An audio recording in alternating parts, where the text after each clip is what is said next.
भगवान राम के प्रति हिंदू धर्म में बेहद आस्था है।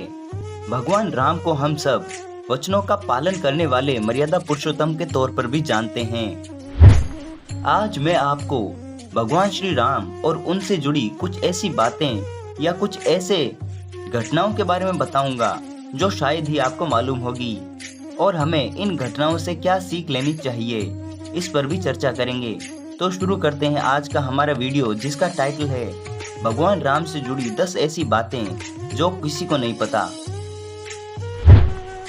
क्या आपको पता है, हिंदू धर्म के धार्मिक शास्त्रों के अनुसार वैश्वत मनु के 10 पुत्र थे। इल, इक्ष्वाक, कुशनाम, अरिष्ट, धृष्ट, निष्यंत, कुरुष, महाबली, श्रेयाति और प्रशद। पर भगवान श्री राम का जन्म इक्ष्वाकु जी के परिवार में हुआ था। भगवान श्री राम को शास्त्रों में भगवान श्री विष्णु जी का अवतार बताया गया है, परंतु उन्होंने अयोध्या में राजा दशरथ के यहाँ एक आम इंसान के रूप में ही जन्म लिया था। अपने उच्च आदर्श, वचनबद्धता और कर्तव्य निष्ठता के कारण वह मर्यादा पुरुषोत्तम कहलाए और इसीलिए हम सब उन्हें भगवान श्री राम के रूप में पूजते हैं। दोस्तों, क्या आपको पता है कि भगवान श्री राम की एक बहन भी थी? जी हाँ, हिंदू धर्म में प्रचलित विश्वास के मुताबिक राजा दशरथ और रानी कौशल्या की पुत्री भी थी, जिनका नाम शांता रखा गया था।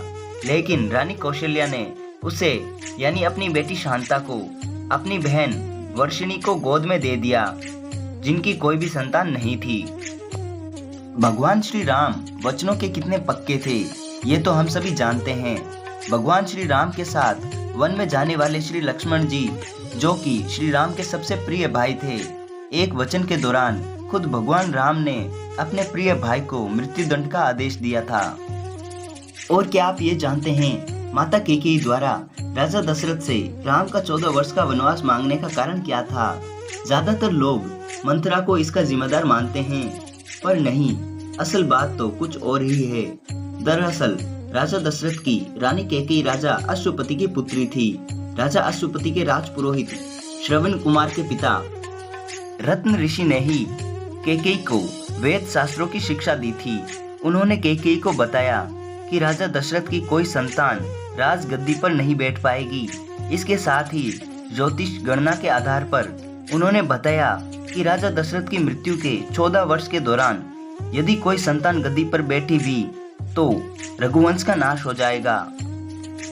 तो अब आपको कैसा लग रहा है पूरी बात जानने के बाद? क्या आपको ये पहले भी पता था? जब रावण ने माता सीता का हरण किया था, तब भगवान राम और श्री लक्ष्मण जी उन्हें खोजने के लिए गए।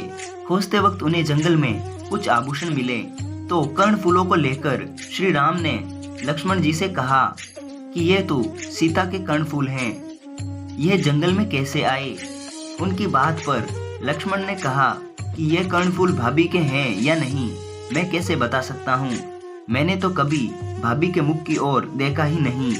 लक्ष्मण ने कहा कि मैं तो सेवक और पुत्र के भाव से सदा भाभी के चरणों को ही देखता रहा हूँ, इसलिए मैं सिर्फ उनकी पायल को ही पहचान पाता हूँ।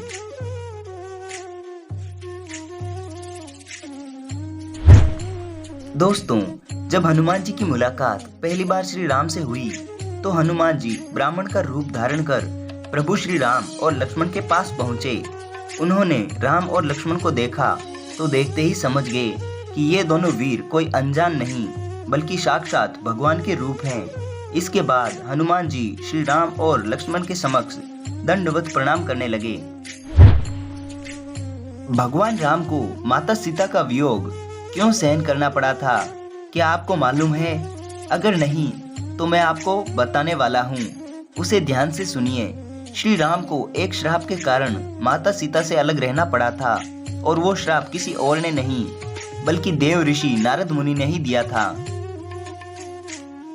उत्तर रामायण यानी उत्तरकांड में ये वर्णन मिलता है कि भगवान राम ने माता सीता का परित्याग कर दिया था।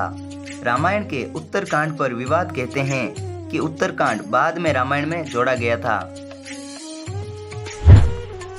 अयोध्या आने के बाद श्री राम ने कई सालों तक अयोध्या का राजपाट संभाला और इसके बाद गुरु वशिष्ठ और ब्रह्मा जी के आग्रह पर उन्हें संसार से मुक्त होना था। इसके बाद श्री राम ने जल समाधि ले ली थी। तो दोस्तों, आज हमने भगवान राम से जुड़ी कुछ अनसुनी बातों के बारे में जाना। अब आप हमें ये बताइए कि आपको कौन सी बात पहले से पता थी और आपको कौन सी बात पहले से पता नहीं थी। साथ ही वीडियो को लाइक और चैनल को सब्सक्राइब भी कर दीजिए।